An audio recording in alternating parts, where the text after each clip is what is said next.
करुणापूर्णसुधाब्धे कबलितघनविश्वरूपकिरणावल्या अरुणाचल परमात्मन् अरुणो भवचित्तकञ्जसुविकासाय त्वय्यरुणाचल सर्वम् भूत्वा स्थित्वा प्रलीनमेतच्चित्रम् हृद्यहमित्यात्मतया नृत्यसि भोस्ते वदन्ति हृदयम् नाम अहमिति कुत आयातीति अन्विष्यान्तः प्रविष्टयात्यमलधिया अवगम्य स्वम् रूपम् शाम्यत्यरुणाचलत्वयि नदीवाब्धौ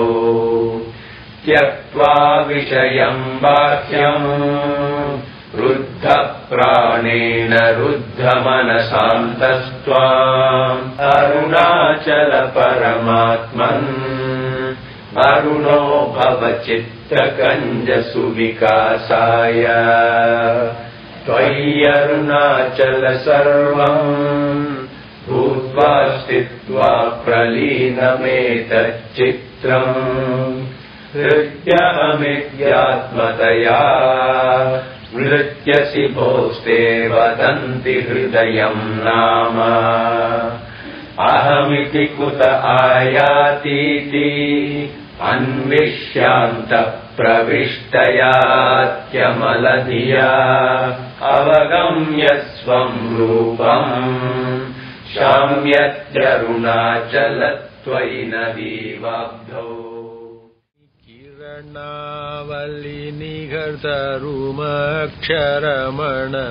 किरणावलिनिघर्तरुमक्षरमणमगिழ்माலை தேருளாடிய திருவடியார் தெருமரல் தெளிய பரவுதல் பொருளாக கருணாகரமுனி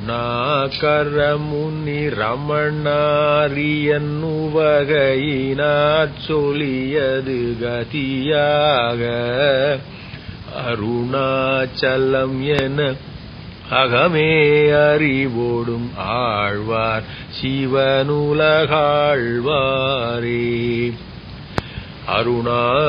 அருணாச்சலவரற்கேற்ற Aksharamanamalai. When he arrived at Skandan, Samraj Adida walked up the steps and into the small cave that exists on the side of the hill. A structure had been built around the mouth of the cave, and Samraj Adida went inside. A short time later, he came back out and signaled to me with his hand to come inside. When I went inside, he was already seated before a small picture of Ramana Maharshi. I sat down next to him, and a few moments later there was a thunderous sound, and I lost all bodily consciousness. When I returned to bodily consciousness, Samraj Adida was seated in meditation and the room was filled with light. There was such bliss in the cave that my bones ached. ஆண்டனையகற்றிடில் அகிலம் பழித்திடும் அருணாச்சலா இப்பழிதப்புனையே நினைப்பித்தாயினியார் விடுவார் அருணாச்சலா ஈன்றிடுவன்னையில் பெரிதருள் புரிவோய் இதுவோ உனதருள் அருணாச்சலா உனையே மாற்றி ஓடாதுளத்தின் மேல் உறுதியாயிருப்பாய் அருணாச்சலா ஊர் சுற்றுளம் விடாதுனை கண்டடங்கிட உன்னழகை காட்டருணாச்சலா என்னை அழித்திப் போதெனைக் கலவாவிடில் இதுவோ ஆண்மை அருணாச்சலா ஏன் இந்த உறக்கம் என்னைப் பிறரிழுக்க இது உனக்கழகோ அருணாச்சலா ஐம்புலக்கள்வர் அகத்தினிற் புகும்போது அகத்தில் நீலையோ அருணாச்சலா ஒருவனாம் உன்னை ஒளித்தவர் வருவார் உன் சூதே இது அருணாச்சலா அருணாச்சலம் என்ன அகமே நினைப்பவர் அகத்தை வேறறுப்பாய் அருணாச்சலாம் அழகு சுந்தரம் போல் அகமும் நீயுமுற்று அபின்னமாயிருப்போம் அருணாச்சலாம் அம்புகுந்தீர் துன்னக குகை சிறையாய் அமர்வித்ததென் கொல்லருணாச்சலாம் ஆறு காவேனை ஆண்டனை அகற்றிடில் அகிலம். Some of the older monks from the ashram below had come up on both sides of the hill and had blocked off the path so that no one came to Skandan during the entire time that the great Jnani Siddha Samraj Adidar resided there. And as he passed by, they were chanting Arunachala Shiva, Jaya Shiva. One of the monks accompanied me down the hill and told me that they had not seen the mountain lit up with the Hahum Sparana, the light of the self, since the night of Ramana Maharshi's Mahasama.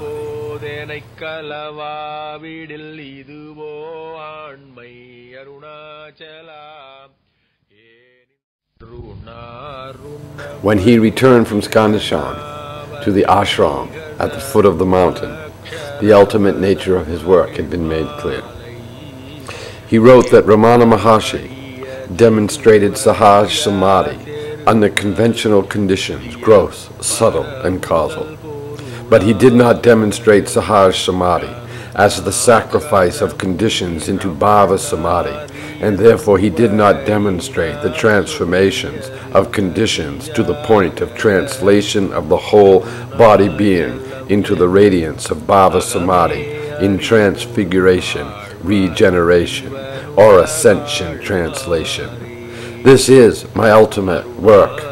In this work, ascent is made on the basis of the realization of divine ignorance, and not on the basis of the simple cosmic urge to ascend demonstrated by yogis and saints.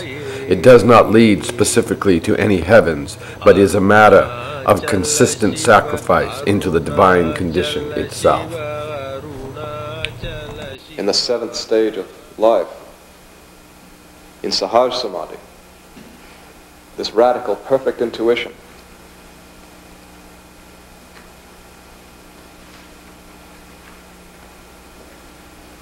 is a process in which even the cells are liberated into their condition, their prior condition.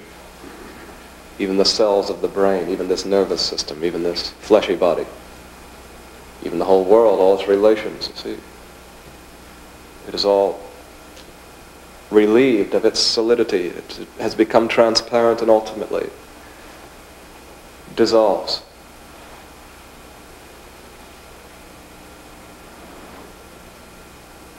So not by the internal or external exploitation of this body-mind,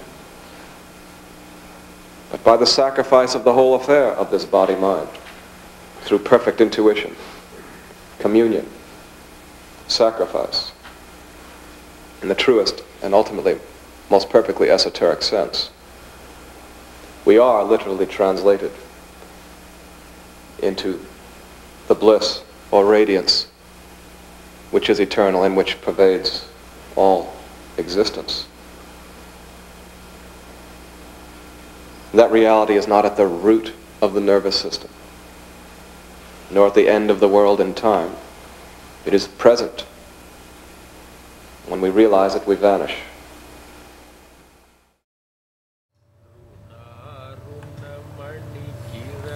One morning, Samraj Adidar walked from the ashram through the streets of Tiruvannamalai to the great temple, Arunachaleshwar, dedicated to Lord Shiva.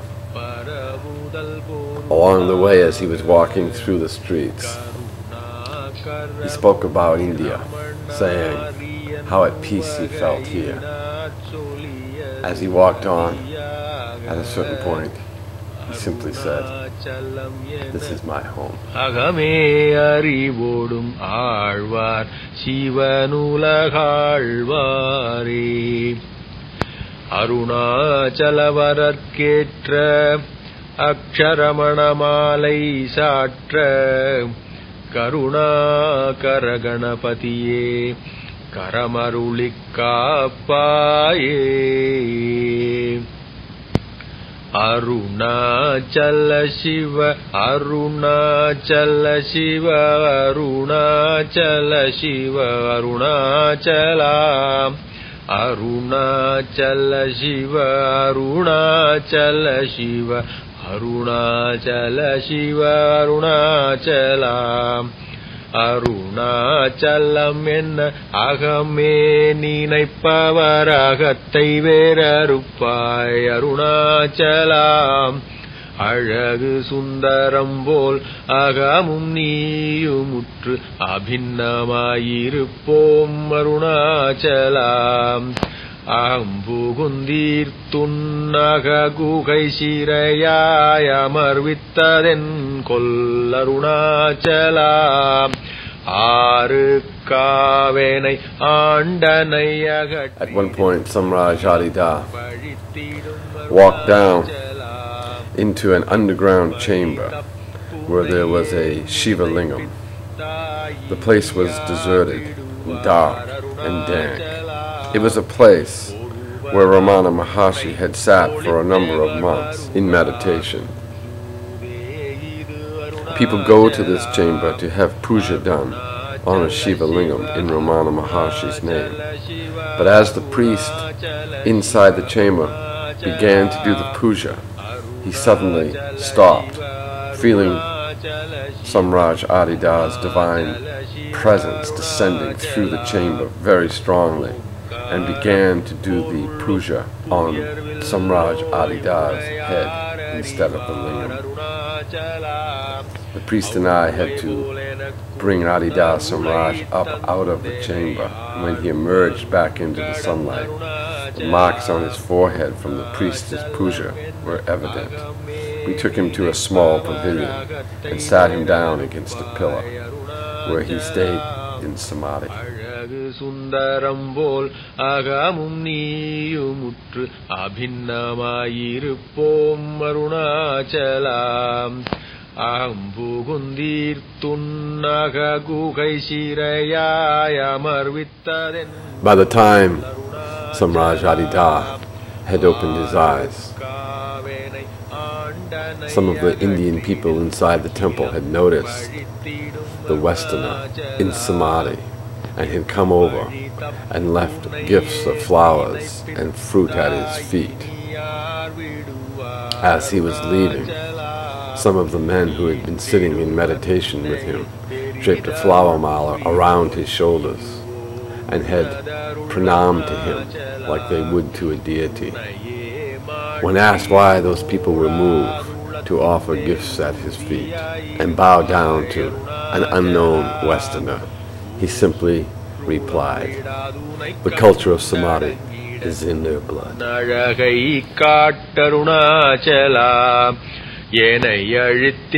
போதேனை கலவாவிடில் இதுவோ ஆண்மை அருணாச்சலாம் ஏன் இந்த உறக்கம் ஏனை பிறரிழுக்க இது உனக்கழகோ Arunachalam. One day, one of the priests at Brahmana ashram told Adida Samraj of an avadhut living in a small town called Pundi. The priest felt that it would be auspicious for Adida Samraj to go and see the Pundi Swami, and within a few minutes we were on our way. Pundi was a small village in the middle of nowhere.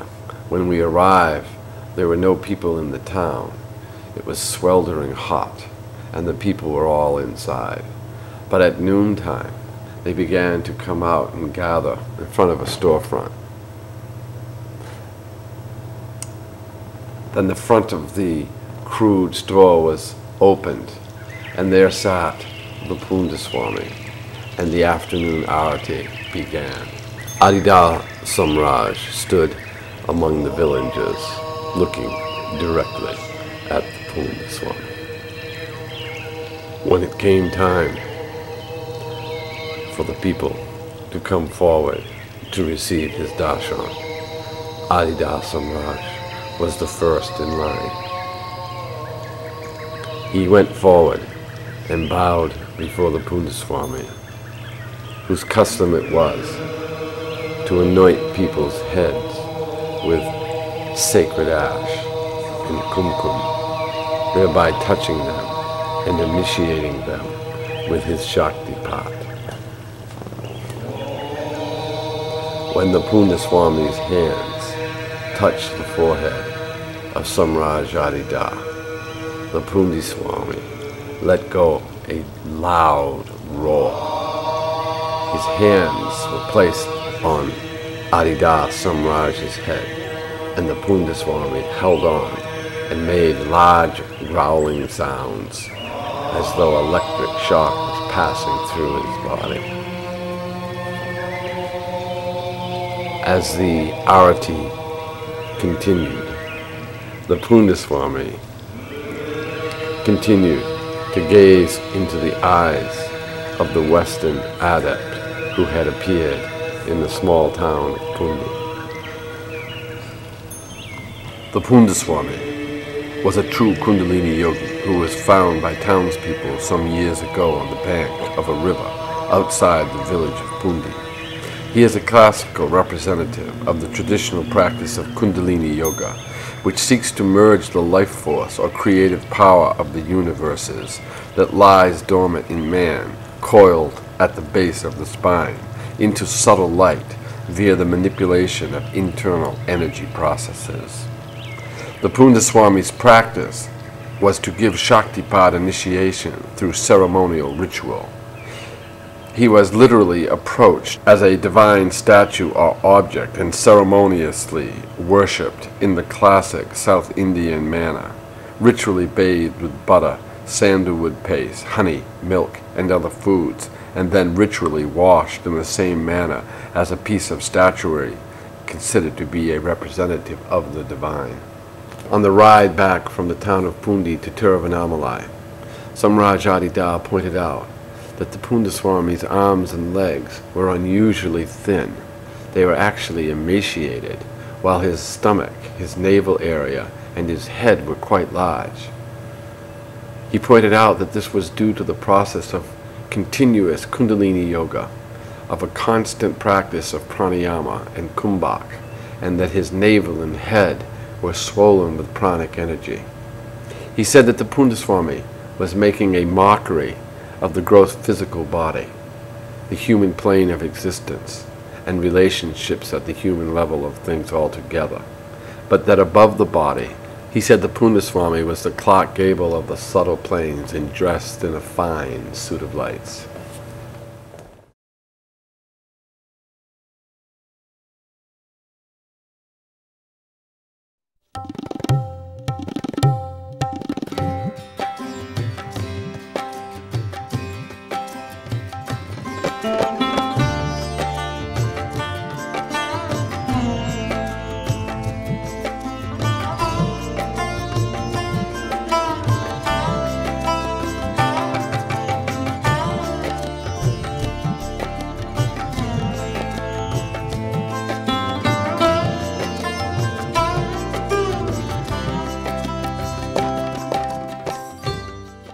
Before leaving India, he went to the Red Fort in Delhi, where he walked around the grounds.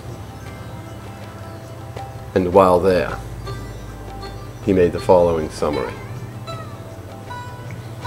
He said, "This trip to India was a dramatic symbol for the left-handed tendency, that specific justification that you find in the East for the failure of love, service, real spiritual life, and commitment to this way and this company. But its purpose was also to make a pilgrimage of sacrifice, to yield the left-sided drama entirely. People expected me to make a grand tour, meet all the types, go to all the places, and then come back with grand stories. But I simply went to the last point of contact that was of significance to me, to nowhere else, and I just threw all the rest of it away there. I went to the Pundi Swami and gave it all to him, because he represents the cultic figure in its most classically absurd form. The Pundi Swami is really what it is all about for the Indian who makes an idol of subjectivity out of the divine. The subjective idol is not the truth, not God. People are willing to do puja, to perform little rituals, little formal games inside or outside themselves, and they want to call that spiritual life. The true puja is the sacrifice of the whole body. It is the life of love. It is the spiritual process in its radical form, as I have described it. It is a whole lifetime of constantly mature participation in the spiritual process. Such participation requires constancy, commitment, intelligence, clarity, love, feeling attention, energy.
Enlightenment is a matter of the destiny of the whole body being, not the exclusion of the whole body being from that destiny. Even the flesh must be translated into light. We must be transfigured in the divine through surrender. Our intuition must be radical.